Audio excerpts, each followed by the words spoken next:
Sa mga gustong malaman paano mag-download, click mo lang ang YouTube. Magda-download tayo ng video.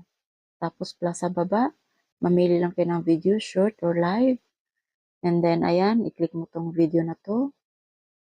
Tapos next, maglalagay tayo ng thumbnail pictures.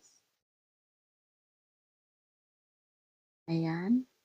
Tapos magta-type tayo ng title. Depende sa inyo kung ano yung title ng inyong YouTube. So, ang paggawa pala ng aking thumbnail pictures ay ginamit ko yung Canva. Madali lang mag-edit mga langga sa Canva.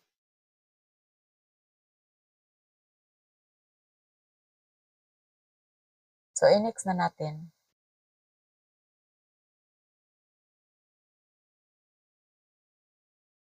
Tapos upload. Ayan. Madali lang. Tapos na mga langga. Ganon lang mag-upload ng video. Salamat sa inyong panonood.